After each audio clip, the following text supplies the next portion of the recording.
শ্রোতা বন্ধুরা, আজকের আপনাদের পড়ে শোনাব কাজী নজরুল ইসলামের গল্প পদ্মগোখরো। গল্প পাঠ করছি আমি নাসির আহমেদ কাবুল। রসুলপুরের মীর সাহেবদের অবস্থা দেখিতে দেখিতে ফুলিয়া ফাঁপাইয়া উঠিল। লোকে কানাঘুষা করিতে লাগিল, তাহারা জিনের বা যক্ষের ধন পাইয়াছে, নতুবা এই 2 বৎসরের মধ্যে আলাদিনের প্রদীপ ব্যতীত কেহ এরূপ বিত্ত সঞ্চয় করিতে পারে না। 10 বৎসর পূর্বেও মীর সাহেবদের অবস্থা দেশের কোনো জমিদারের অপেক্ষা হীন ছিল না সত্য, কিন্তু সে জমিদারি কয়েক বৎসরের মধ্যেই ছিল ঢেকি হলো তুল, কাটতে কাটতে নির্মূল অবস্থায় আসিয়া ঠেকিয়াছিল। মুর্শিদাবাদের নবাবের সহিত টেক্কা দিয়া বিলাসিতা করিতে গিয়াই নাকি তাহাদের এই দুরবস্থার সূত্রপাত। লোকে বলে, তাহারা খড়মে পর্যন্ত সোনার ঘুঙ্গুর লাগাইতেন। বর্তমান মীর সাহেবের পিতামহ নাকি সেনানির পূর্বে তেল মাখাইয়া দেবার জন্য এক গ্রোস যুবতী সুন্দরী ভারতের বিভিন্ন প্রদেশ হইতে সংগ্রহ করিয়া আনিয়াছিলেন। তাহার মৃত্যুর সাথে সাথে স্বর্ণলঙ্কার দগ্ধ লঙ্কায় পরিণত হইল। এমনকি তাহার পুত্রকে গ্রামেই একটি ক্ষুদ্র মক্তব চালাইয়া অর্থ অনশনে দিনাতিপাত করিতে হইয়াছে।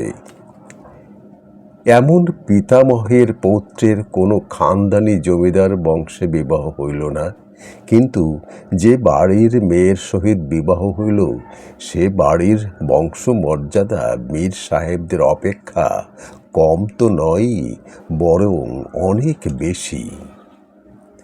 বিলাসী মীর সাহেবের পৌত্রের নাম আরিফ, বধূর নাম জোহরা।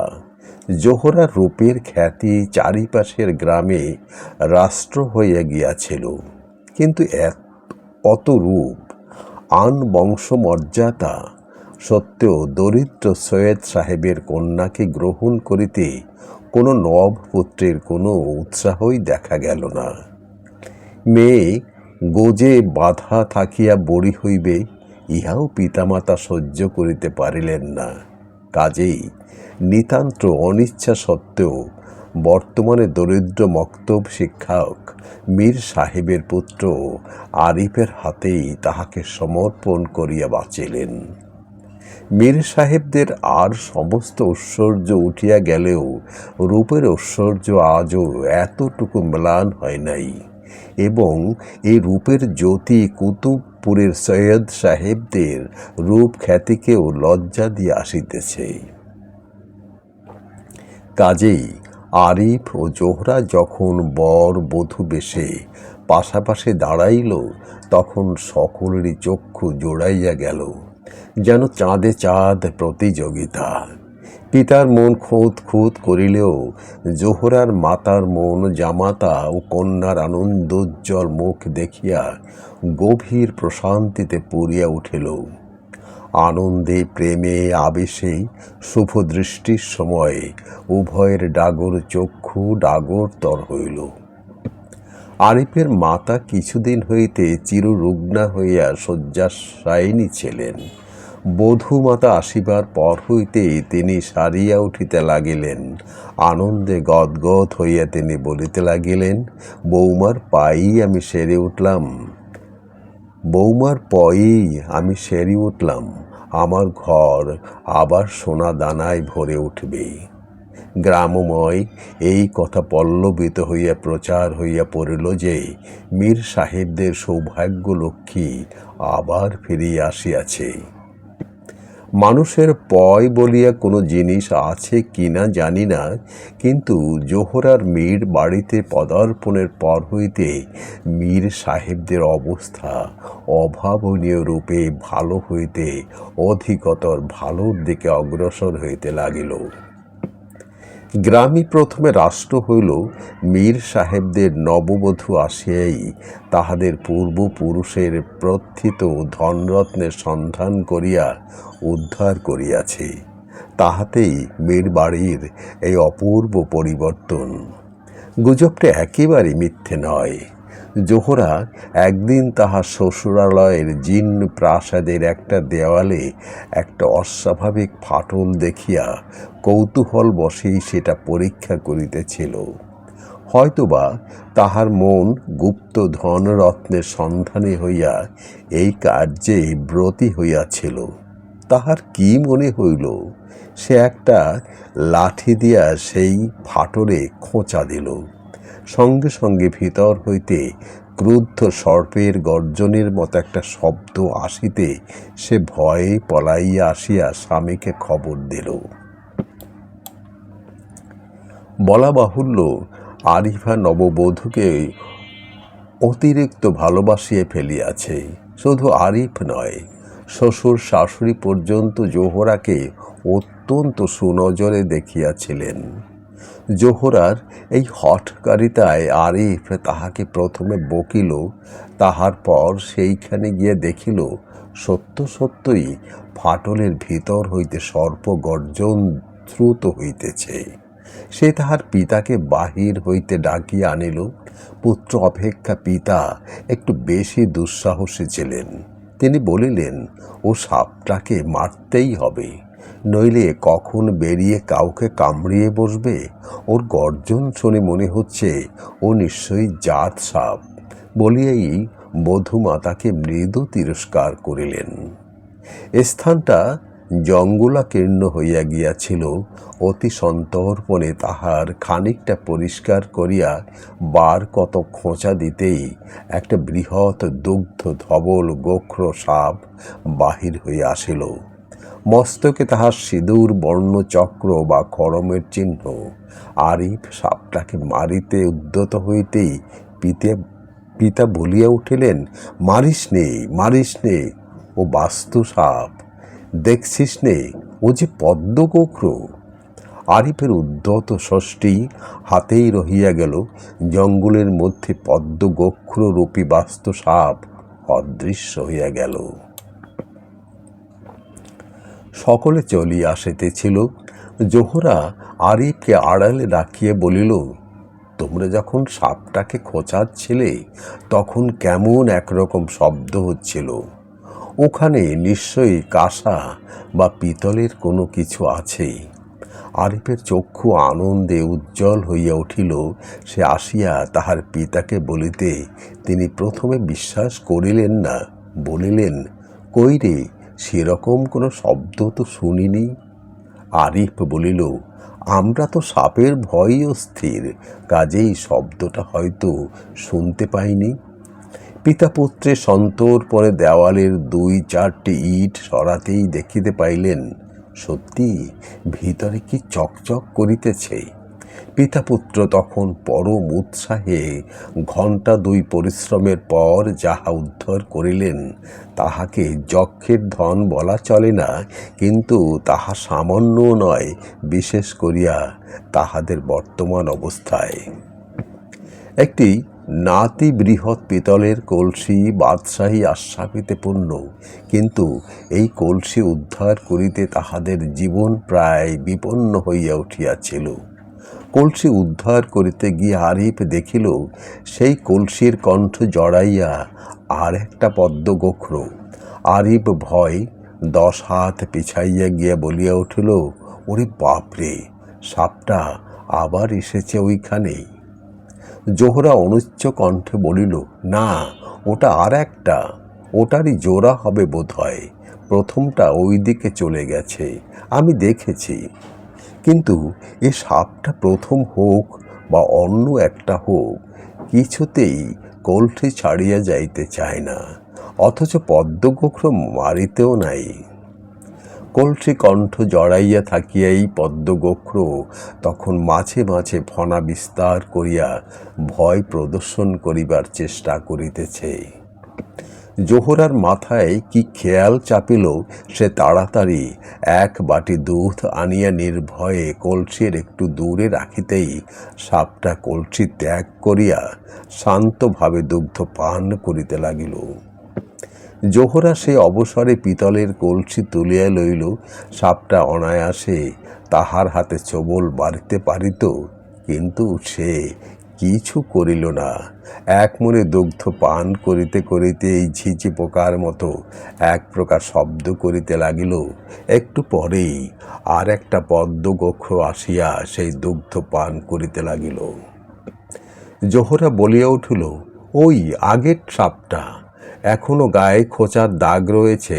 আহা, দেখেছ কিরকম নীল হয়ে গেছে। আরিফ ও তাহার পিতা মাতা অপার বিস্ময়ে জোহরার কীর্তি দেখিতেছিল। ভয়ে বিস্ময়ে তাহাদেরও মনে ছিল না যে তাহাকে এখনই সাপে কামড়াইতে পারে। এইবার তাহারা জোর করিয়া জোহরাকে টানিয়া সরাইয়া আনিল। কলসিতে সোনার মোহর দেখিয়া আনন্দে তাহারা জোহরাকে লইয়া যে কি করিবে, কোথায় রাখিবে, ভাবিয়া পাইল না। শ্বশুর শাশুড়ি অশ্রুসিক্ত চোখে বারে বারে বলিতে লাগিলেন, সত্যি মা, তোর সাথে মীর বাড়ির লক্ষ্যে আবার ফিরে এলো। কিন্তু এই সংবাদ এই চারটি প্রাণী ছাড়া গ্রামের আর কেহ জানিতে পারিল না। সেই মোহর গোপনে কলিকাতায় গলাইয়া বিক্রয় করিয়া যে অর্থ পাওয়া গেল, তাহাতে বর্তমান ক্ষুদ্র মীর পরিবারের সহজ জীবনযাপন স্বচ্ছন্দে চলিতে পারিত। কিন্তু বধূর পয় দেখিয়াই বোধহয় আরিফ তাহারই কিছু টাকা লইয়া কলিকাতায় আসিয়া কয়লার ব্যবসা আরম্ভ করিয়া দিল। ব্যবসার আশায় অতিরিক্ত লাভ হইতে লাগিল। বছর দুয়েকের মধ্যে মীর বাড়ির পুরাতন প্রাসাদের পরিপূর্ণরূপে সংস্কার হইল। বাড়িঘর আবার চাকর দাসীতে ভরিয়া উঠিল। পরে কর্পোরেশনের কন্ট্রাক্টরির হস্তগত করিয়া আরিফ বিপুল অর্থ উপার্জন করিতে লাগিল। কোনো কিছুরই অভাব থাকিল না, কিন্তু জোহরাকে লইয়া তাহারা অত্যন্ত বিপদে পড়িল। এই অর্থপ্রাপ্তির পর হইতেই জোহরা যেমন পদ্মগোখ্র যুগলের প্রতি অতিরিক্ত স্নেহপ্রবণ হইয়া উঠিল, সাপ দুটিও জোহরার তেমনি অনুরাগে হইয়া পড়িল। অথবা হয়তো দুধ কলার লোভেই তাহারা জোহরার পিছু পিছু ফিরিতে লাগিল। জোহরার শ্বশুর শাশুড়ি স্বামী সাপের ভয় যেন প্রাণ হাতে করিয়া সর্বদা মৃত্যুর বিভীষিকা দেখিতে লাগিলেন। বাস্তু সর্প বাড়িতেও পারেন না, পাছে আবার এই দৈব অর্জিত অর্থ সহসা উবিয়া যায়। অবশ্য সর্পযুগল যেরূপ শান্ত ধীর ভাবে বাড়ির সর্বত্র চলাফেরা করিতে লাগিল, তাহাতে ভয়ের কিছু ছিল না। তবু জাত সাপ তো একবার ক্রুদ্ধ হইয়া ছোবল মারিলেই মৃত্যু যে অবধারিত। পিতামহের ভিটা ত্যাগ করিয়া যাওয়াও এক প্রকার অসম্ভব। তাহারা কি যে করিবে ভাবিয়া পাইল না। জোহরা হয়তো রান্না করিতেছে, হঠাৎ দেখা গেল সর্পযুগল তাহার পায়ের কাছে আসিয়া শুইয়া পড়িয়াছে। শাশুড়ি দেখিয়া চিৎকার করিয়া ওঠেন। বধূ তাহাদের তিরস্কার করিতেই তাহারা আবার নিঃশব্দে সরিয়া যায়। বধূ শাশুড়ি খাইতে বসিয়াছে, হঠাৎ বাস্তু সর্পদয় আসিয়াই বধূর ডালের বাটিতে চুমুক দিল।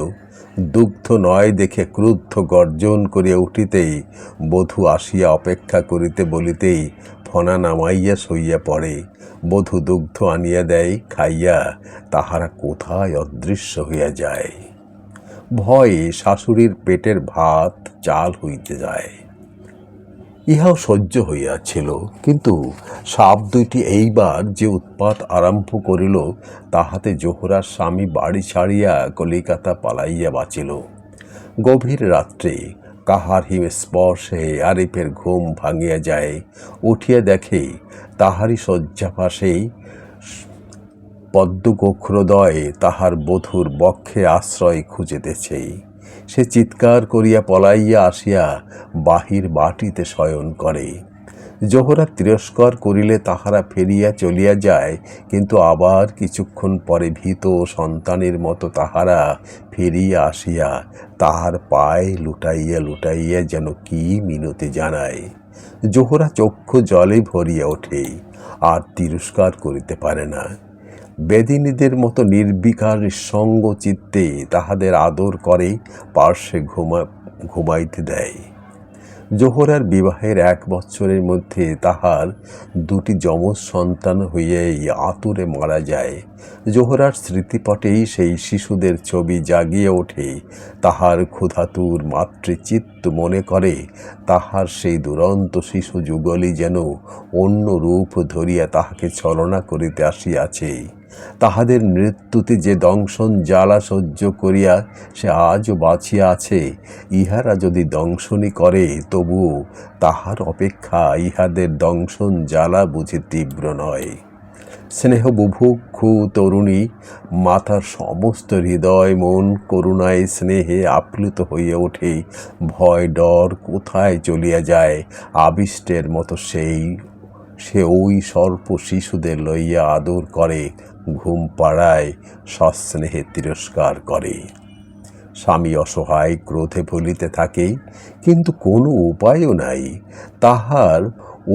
তাহার প্রাণের অধিক প্রিয় বধূর মধ্যে এই উদ্যত ফণার ব্যবধান যে লঙ্ঘন করিতে পারে না, নিষ্ফল আক্রোশে অন্তরে অন্তরে পুড়িয়া মরে।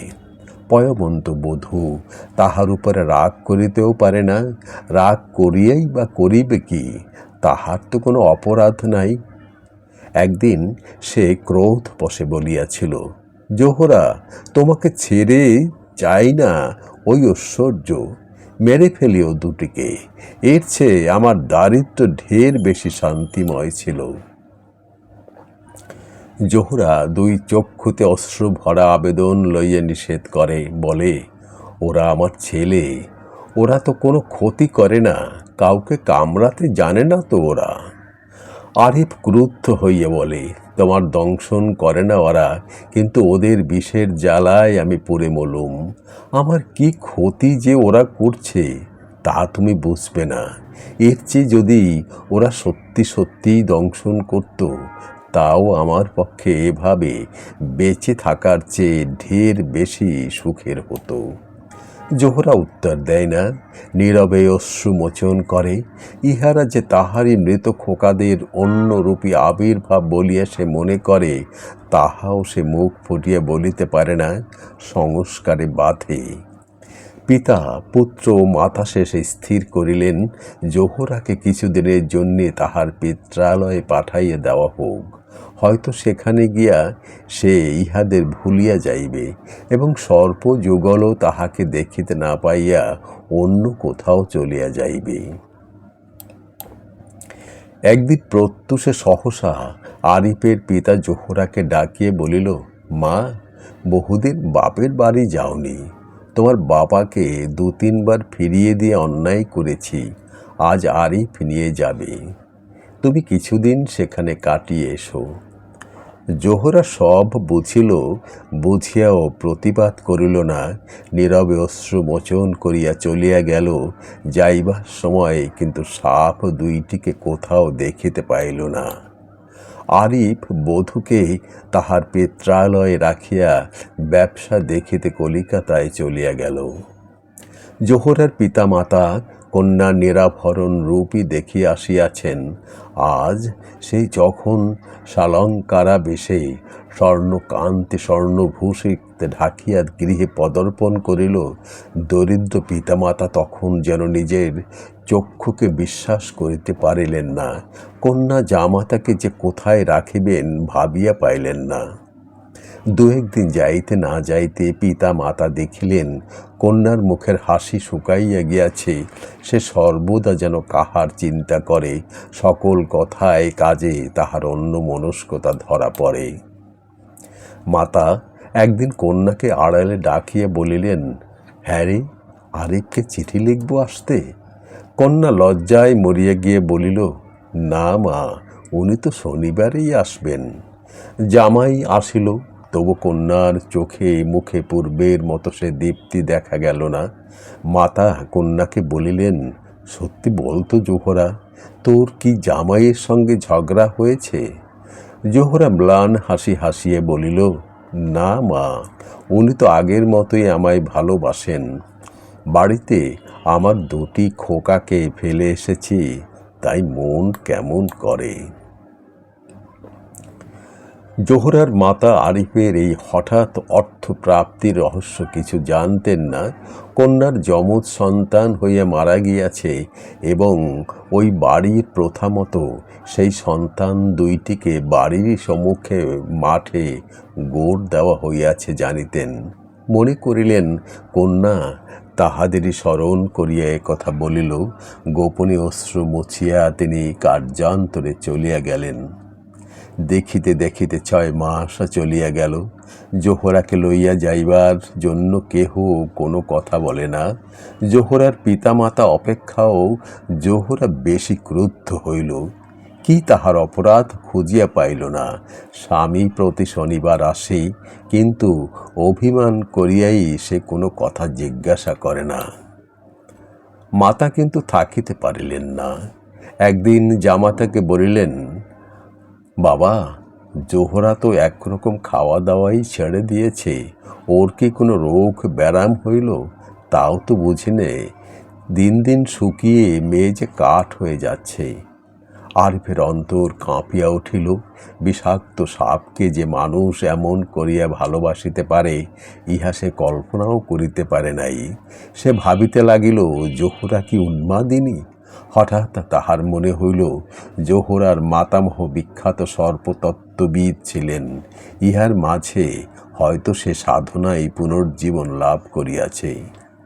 ইহার মধ্যে সে বহুবার রসুলপুর গিয়াছে, কিন্তু সাপ দুটিকে জোহরা চলিয়া যাইবার পর 2-1 দিন ছাড়া আর দেখিতে পায় নাই। কিন্তু সেই 2-1 দিনই তাহারা কি উৎপাত না করিয়াছে, তাহা দেখিয়া বাড়ির কাহারও বুঝিতে কষ্ট হয় নাই যে উহরা জোহরাকেই খুঁজিয়া ফিরিতেছে। উদ্যত ফনাও 80-20। তবু সে কি তাহাদের কাতরতা মিনতি? একবার আরিফ, একবার তাহার পিতা, একবার তাহার মাতার পায়ে লুটাইয়া পড়িতে চায়, আর তাহারা প্রাণ ভয়ে ছুটিয়া পালায়। আরিফ একথা বধূর কাছে প্রকাশ করে নাই। জোহরাও অভিমান ভরে তাহাদের কোনো কথাই জিজ্ঞাসা করে নাই।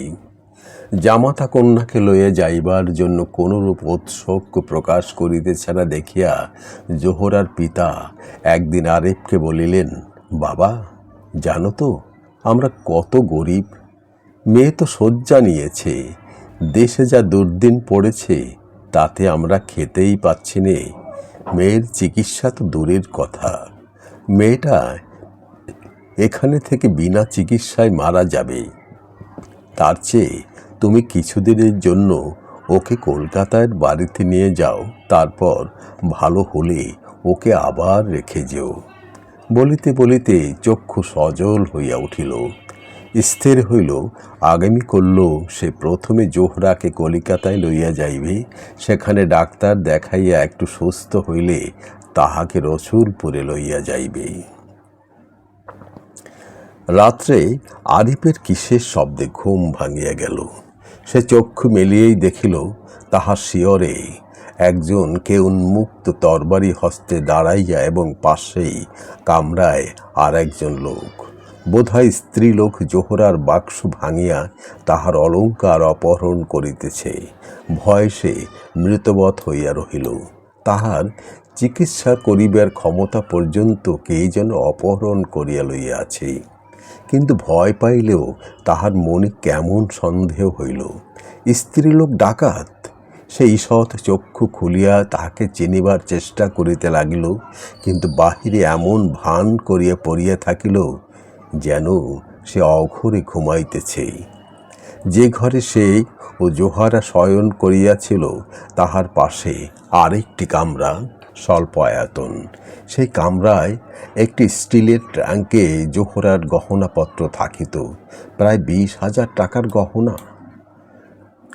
জোহরা বহু অনুনয় করি আরিফকে ওই গহনাপত্র রসুলপুরে রাখিয়া আসিবার জন্য বহুবার বলিয়াছে। আরিফ সে কথায় কর্ণপাত করে নাই। সে বলিত, তোমার কপালেই আজ আমাদের ওই অর্থ অলংকার। ও কয়টা টাকার অলংকার যদি চুরি হয়ে যায়, যাক, তোমাকে তো চুরি করতে পারবে না। ও তোমার জিনিস তোমার কাছেই থাক।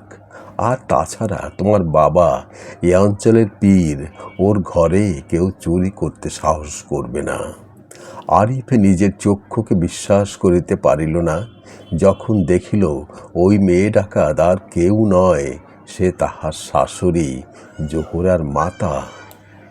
দুদিন আগের ঝড়ে ঘরের কতগুলো খড় উড়িয়া গিয়াছিল এবং সেই অবকাশ পথে শুক্লা দ্বাদশীর চন্দ্রকিরণ ঘরের ভিতর আসিয়া পড়িয়াছিল।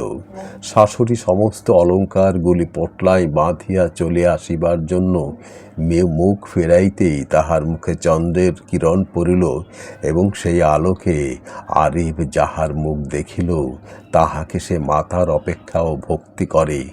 তাহার মুখে চোখে অমাবস্যার অন্ধকার ঘনাইয়া আসিল।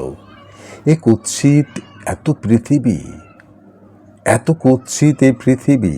সে আর উচ্চবাচ্য করিল না, প্রাণপরে নিজেকে সংযত করিয়া রাখিল। সে দেখিল তাহার শাশুড়ির পিছু পিছু তরবারিধারী ডাকাতরও বাহির হইয়া গেল।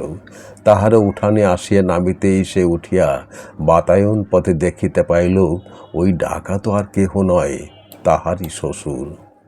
আরিফ জানিত কিছুদিন ধরিয়া তাহার শ্বশুরের আর্থিক অবস্থা অত্যন্ত খারাপ হইয়া পড়িয়াছিল। দেশেও প্রায় দুর্ভিক্ষ উপস্থিত। মাঝে মাঝে তাহার শ্বশুর ঘটি বাটি বাধা দিয়া অন্যের সংস্থান করিতেছিলেন। ইহারাও সে আভাস পাইয়াছিল। ইহা বুঝিয়াই সে শতপ্রবৃত্ত হইয়া অর্থ সাহায্য করিতে চাহিয়াছিল, কিন্তু তাহার শ্বশুর তাহা গ্রহণ করিতে স্বীকৃত হন নাই। জোহরার হাত দিয়াও সে দেখাইয়াছে যাহারা জামাতার নিকট হইতে অর্থ সাহায্য লইতে নারাজ। হীনস্বাস্থ্য জোহরা অঘরে ঘুমাইতেছিল। আরিফ তাকে জাগাইল না। ভয়ে, ঘৃণায়, ক্রোধে তাহার ঘুম হইল না। সকালের দিকে একটু ঘুমাইতেই কাহার ক্রন্দনে সে জাগিয়া উঠিল। তাহার শাশুড়ি তখন চিৎকার করিয়া কাঁদিতেছে, চোরে তাহাদের সর্বনাশ করিয়াছে। জোহরা তাড়াতাড়ি জাগিয়া উঠিয়া বিস্ময় বিমূঢ়ার মতো চাহিয়া রহিল। সে বাহিরে আসিয়া চিৎকার করিয়া বলিল, আর কাঁদবেন না মা, ও অলংকার যে চুরি করেছে তা আমি জানি। আমি ইচ্ছা করলে এখনই তাদের ধরিয়ে দিতে পারি।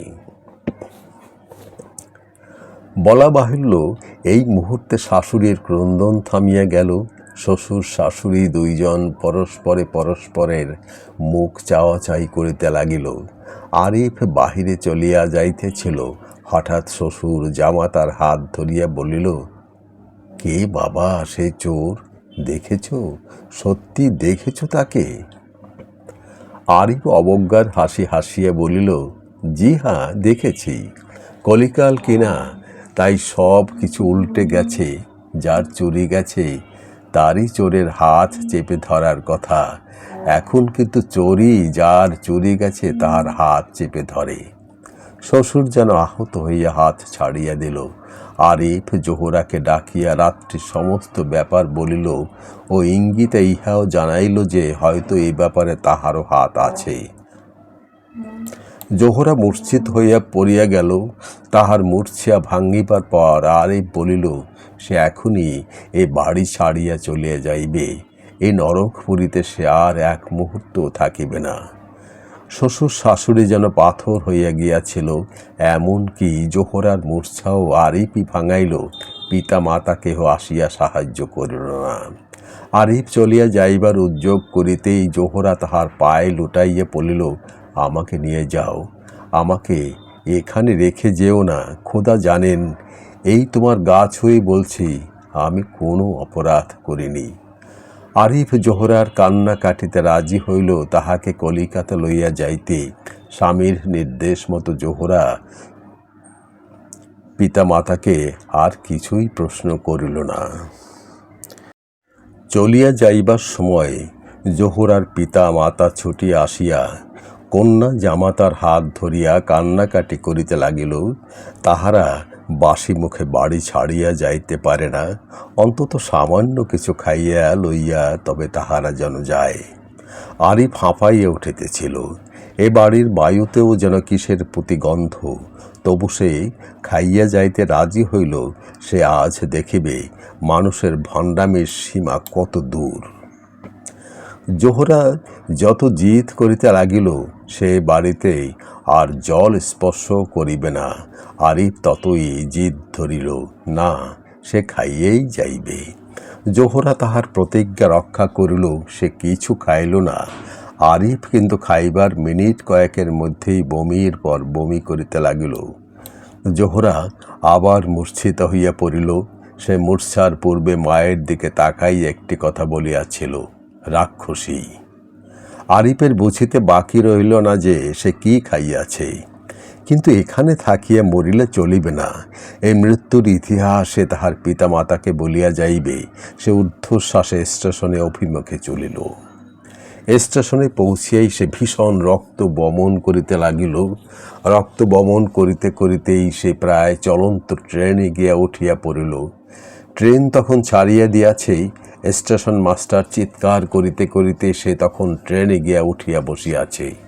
কামরা হইতে একজন সাহেবী পোশাক পরা বাঙালি চেঁচাইয়া উঠিলেন, এটা ফার্স্ট ক্লাস, নেমে যাও, নেমে যাও। আরিফ কোনো কিছু উত্তর দেওয়ার আগেই আবার রক্ত বমন করিতে লাগিল। দৈবক্রমে যে বাঙালি সাহেবটি ট্রেনে যাইতেছিলেন তিনি কলিকাতার একজন বিখ্যাত ডাক্তার। আরিফ অস্ফুট স্বরে একবার মাত্র বলিল, আমায় বিষ খাইয়েছে আমার, বলিয়াই অজ্ঞান হইয়া পড়িয়া গেল। ডাক্তার সাহেব মফস্বলের এক বড় জমিদার বাড়ির কলে গিয়াছিলেন। তাহার সঙ্গে ঔষধপত্রের বাক্স ছিল। তিনি তাড়াতাড়ি সার্ভেন্ট কামরা হইতে চাকরকে ডাকিয়া তাহার সাহায্যে আরিফকে ভালো করিয়া শোয়াইয়া নাড়ি পরীক্ষা করিয়া ইঞ্জেকশন দিলেন। 2-3টা ইঞ্জেকশন দিতেই রোগীকে অনেকটা সুস্থ মনে হইতে লাগিল। বমি বন্ধ হইয়া গেল। ইচ্ছা করিয়া ডাক্তার সাহেব গাড়ি থামান নাই, কারণ গাড়ি কলিকাতা পৌঁছুতে দেরি হইলে হয়তো এই হতভাগ্যকে আর বাঁচানো যাইবে না। ট্রেন কলিকাতায় পৌঁছলে ডাক্তার সাহেব অ্যাম্বুলেন্স করিয়া আরিফকে হাসপাতালে পাঠাইয়া দিলেন। জোহরা সত্য সত্যই পয়মন্ত। আরিফ মৃত্যুর সহিত মুখোমুখি আলাপ করিয়া ফিরিয়া আসিল। এদিকে জোহরা চৈতন্য লাভ করিয়াই যেই সে শুনিল তাহার স্বামী চলিয়া গিয়াছে, তখন সে উন্মাদিনীর মতো ক্রন্দন করিতে করিতে তাহার পিতার পায়ে আছাড় খাইয়া পড়িয়া বলিতে লাগিল, তাহাকে এখনই তাহার শ্বশুর বাড়ি পাঠাইয়া দেওয়া হোক। প্রতিবেশীরা কিছু বুঝিতে না পারিয়া প্রশ্নের পরে প্রশ্ন করিতে লাগিলেন। জোহরা পিতামাতা সকলকে বুঝাইলেন কন্যার সমস্ত অলঙ্কার গত রাত্রে চুরি হওয়ায় জামাতা পুলিশে খবর দিতে গিয়াছে। মেয়েও সেই শোকে প্রায় উন্মাদিনী হইয়া গিয়াছে। পীর সাহেবের অভিশাপের ভয় লোকে বাড়িতে ভিড় করিতে পারিল না। কৌতূহল দমন করিয়া সরিয়া গেল। 3 দিন 3 রাত্রি যখন কন্যা জলস্পর্শ করিল না, তখন পিতা পালকি করিয়া কন্যাকে রসুলপুরে পাঠাইয়া দিয়া পুণ্য করিবার মানুষে মক্কা যাত্রা করিলেন। আরিফও সেই দিন সকালে কলিকাতা হাসপাতাল হইতে মোটর যোগে বাড়ি ফিরিয়াছে। আশ্চর্য, সে বাড়ি ফিরিয়া কিন্তু পিতামাতাকে কিছু বলিল না। এই 3 দিন ধরিয়া সে মৃত্যুর সহিত যুদ্ধ করিতে করিতে অনেক কিছু ভাবিয়াছে। পিতা শুনিলে তাহাদের খুন করিতে ছুটিবেন। তাহারা তো মরিবেই, তাহার পিতাকেও সে সেই সাথে হারাইবে। জোহরাও আত্মহত্যা করিবে। জোহরা, জোহরা, এই 3টি অক্ষরে যেন বিশ্বের মধু সঞ্চয়িত। সে মৃত্যুকে স্পর্শ করিয়া প্রতিজ্ঞা করিয়াছে, দৈবকে ভিন্ন কাহাকেও সে দোষী করিবে না, বাহিরেও না, অন্তরেও না। সে তখনও জানে না যে সে আবার বাঁচিয়া ফিরিয়াছে, আর কাহাকে সে অপরাধী করিবে। তাহারা যে তাহারই প্রিয়তমার পরমাত্মীয়, বাঁচিয়া উঠিয়া সে যেন নবজীবন লাভ করিয়াছে, এই যেন তার আর এক জন্ম। মৃত্যুর স্পর্শ তাকে সোনা করিয়া দিয়াছে। পুত্রের মুখ দেখিয়া পিতামাতা চমকাইয়া উঠিলেন। এ কি, এমন নীল হয়ে গেছিস কেন? এ কি চেহারা হয়েছে তোর? আরিফ শান্ত স্বরে বলিল, কলেরা হয়েছিল, এশিয়াটিক কলেরা। বেঁচে এসেছি, এই যথেষ্ট। পিতামাতা পুত্রকে জড়াইয়া ধরিয়া কাঁদিতে লাগিলেন। শত দরিদ্রকে ডাকাইয়া দান খয়রাত করিলেন। সন্ধ্যায় বাড়িতে মৌলুদ শরীফের ব্যবস্থা করিলেন। তখনও সূর্য অস্ত যায় নাই। এমন সময় বাড়ির দ্বারে আসে জোহরার পালকি থামিল। জোহরা পালকি হইতে মৃত্যু পাণ্ডুর মুখে নামিতেই সম্মুখে আরিফকে দেখিয়া চিৎকার করিয়া তাহার পায়ে পড়িয়া কাঁদিয়া উঠিল। তুমি এসেছ, বেঁচে ফিরে এসেছ। বলিতে বলিতেই সে মূর্ছিতা হইয়া পড়িল। সকলে ধরাধরি করিয়া তাহাকে ভিতরে লইয়া গেলেন। মূর্ছা ভাঙিয়া কত কিঞ্চিত সুস্থ হইলে আরিফের পিতামাতা কাঁদিতে কাঁদিতে বলিলেন, তোরা দুজনে কি মরতে মরতে ফিরে এলি? মাতা কাঁদিতে লাগিলেন, আমার সোনার প্রতিমার কে এমন অবস্থা করলে? আরিফ জোহরাকে নিভৃতে ডাকিয়া সমস্ত কথা খুলিয়া বলিল। জোহরা স্বামীর পায়ে মাথা রাখিয়া কাঁদিতে লাগিল। না না, তুমি শাস্তি দাও, তোমরা আমায় ঘৃণা করো, মারো। আরিফ জোহরার অধর দংশন করিয়া বলিল, এই নাও শাস্তি। দুঃখ বিপদের এই ঝঞ্ঝঞ্ঝার মাঝেও জোহরা তাহার পদ্ম গোখরুর কথা ভুলে নাই। এতদিন সে তেমনি নীরবে তাহাদের কথা ভুলিয়াছে, যেমন করিয়া সে তাহার মৃত খোকাদের ভুলিয়াছে। কিন্তু সে কি ভুলিয়া থাকা? এই নীরব অন্তর্দাহের বিষ জ্বালা তাহাকে আজ মৃত্যুর দুয়ার পর্যন্ত ঠেলিয়া আনিয়াছে। সে সর্বদা মনে করে সে বেদেনী, সে সাপুরের মেয়ে। সে ঘুমে এই জাগরণে শুধু সর্পের স্বপ্ন দেখে। সে কল্পনা করে তাহার স্বামী নাগ লোকের অধীশ্বর, সে নাগমাতা, নাগ রাজেশ্বরী। বাড়িতে আসিয়া অবধি কাহাকেও পদ্ম গোখরুর কথা জিজ্ঞাসা না করায় শ্বশুর শাশুড়ি স্বস্তির নিঃশ্বাস ফেলিয়া ভাবিলেন, বউ ওদের কথা বোধ হয় ভুলিয়া গিয়াছে।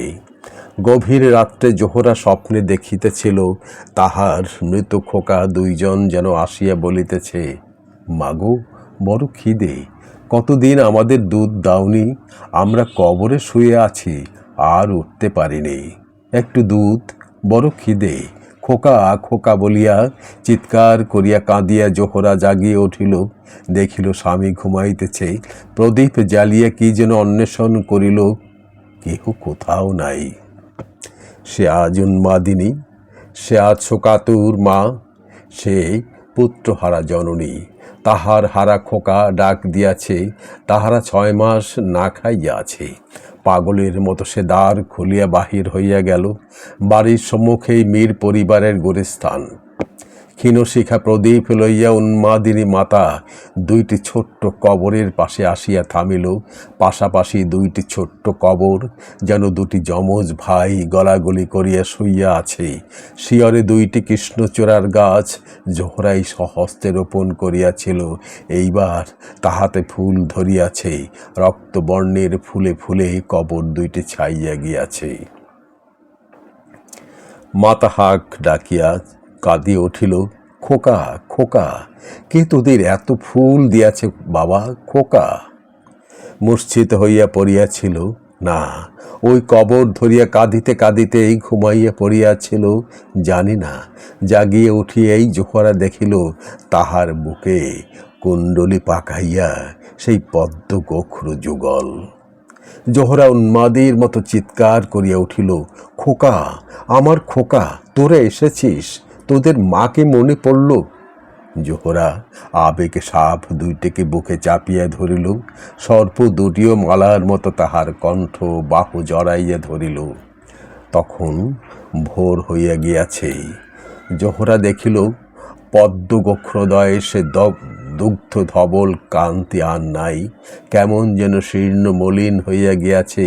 তাহারা বারে বারে জিভ বাহির করিয়া যেন তাহাদের তৃষ্ণার কথা, ক্ষুধার কথা স্মরণ করাইয়া দিতেছে। মাগো, বড় খিদে, তুমি তো ছিলে না, কে খেতে দেবে? একটু দুধ, বড় খিদে মা, বড় খিদে। জোহরা তাহাদের বুকে করিয়া ঘরে ঢুকিয়া দেখিল, তখনও কেহ জাগিয়া ওঠে নাই। সে হেসেলে ঢুকিয়া দেখিল কড়া ভরা দুগ্ধ। বাটিতে করিয়া দিতেই সাপ দুটি বুভুক্ষের মতো ঝাঁপাইয়া পড়িয়া দুগ্ধ পান করিতে লাগিল, যেন কত যুগ যুগান্তরের ক্ষুধাতুর ওরা। জোহরার দুই চক্ষু দিয়া তখন অশ্রুর বন্যা বহিয়া চলিয়াছে। শাশুড়ি উঠিয়া বধূর কীর্তি দেখিয়া মুখ স্তব্ধ হইয়া দাঁড়াইয়াছিলেন। বধূ তাহাকে দেখিতে পাইবা মাত্র বলিয়া উঠিলেন, ওমা, কি হবে? এ বালাইরা এ 6 মাস কোথাও ছিলেন? যেমনই তুমি এসেছ আর অমনি গায়ের গন্ধে এসে হাজির হয়েছে। জোহরা আহত স্বরে বলিয়া উঠিল, 60, ওরা বালাই হবে কেন মা? ওরা যে আমার খোকা। শাশুড়ি বুঝিতে পারিলেন না, হাসিয়া বলিলেন, সত্যি ওরা তোমার খোকা বৌমা।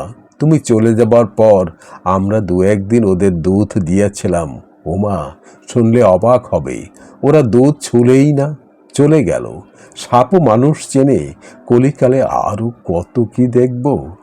সাপ দুইটি তখন বোধহয় অতিরিক্ত দুগ্ধ পান বশতেই নির্জীবের মতো বধূর পায়ের কাছে শইয়া পড়িল। সেই দিন সন্ধ্যা রাত্রিতে বাড়ির একজন দাসী চিৎকার করিয়া উঠিল, ও মাগো, ভূতে ধরলে গো, জিনের বাদশা গো, জিন ভূত। বলিয়াই সে প্রায় অজ্ঞান হইয়া পড়িল। বাড়িময় ভীষণ হইচই পড়িয়া গেল।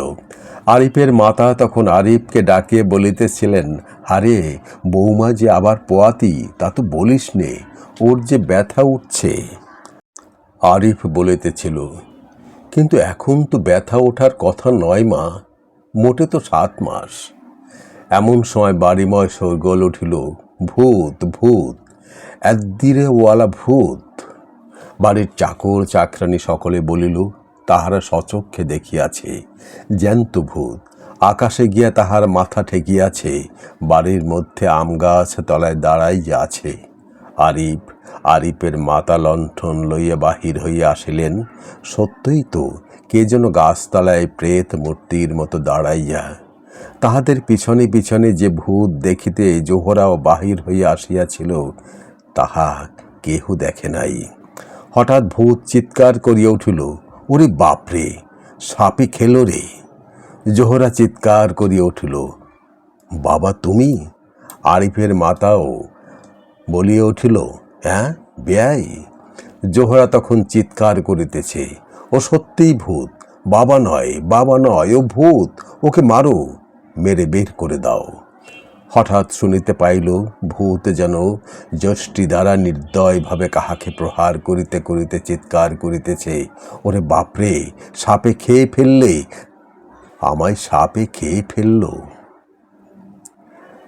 জোহরা উন্মাদিনীর মতো তাহার শাশুড়ির লণ্ঠন কাড়িয়ে লইয়া কাঁদিতে কাঁদিলে ছুটিল, ওগো, আমার খোকাদের মেরে ফেললে, ওকে ধরো, ওকে ধরো। জোহরার সাথে সাথে সকলে আম গাছতলায় গিয়ে দেখিল, ভূত সত্যি আর কেহ নয়, সেই জোহরার পিতা। তাহাকে তাহাদের বাস্তু সাপ পদ্ম গোখ্রদয় নির্মমভাবে দংশন করিতেছে এবং ততোধিক নির্মমভাবে সে সর্পদয়কে প্রহার করিতেছে। জোহরা এবার খোকা এবং একবার বাবা বলিয়াই মূর্ছিত হইয়া পড়িল। জ্ঞান হইলে জোহরা আরিফকে ডাকিল। সকলে সরিয়া গেলেই সে জিজ্ঞাসা করিল, আমার খোকারা কই?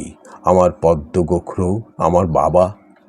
আরিফ কাঁদিয়ে বলিল, জোহরা, জোহরা, কেউ নেই, সব গেছে, সকলে গেছে।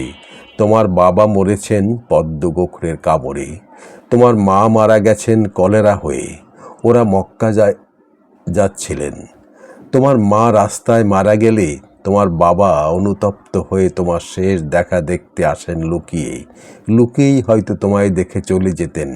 এমন সময় চাকরানী দেখতে পেয়ে ভূত বলে চিৎকার করে ঠিক সেই সময় তোমার পদ্মগোখরো তাকে তাড়া করে। জোহরা হাঁপাইতে হাঁপাইতে বলিল, বেশ হয়েছে, জাহান্নামে গেছে ওরা, যাক, আমার পদ্মগোখরো, আমার খোকরা কোথায়? আরিফ বলিল, তোমার বাবা তাদের মেরে ফেলেছেন। জোহরা, হ্যাঁ, খোকারা নাই বলে এই অজ্ঞান হইয়া পড়িল। ভোর হইতে না হইতেই গ্রামময় রাষ্ট্র হইয়া গেল। মীর সাহেবদের সোনার বউ একজোড়া মরা সর্প প্রসব করিয়া মারা গিয়াছে। অসাধারণ অদ্ভুত এই গল্পটা আমি সম্ভবত ক্লাস 9 বা 10-এ পড়েছি এবং এই গল্পটা বারবার আমি পাঠ করেছি। অদ্ভুত লেগেছে আমি যতবার পাঠ করেছি।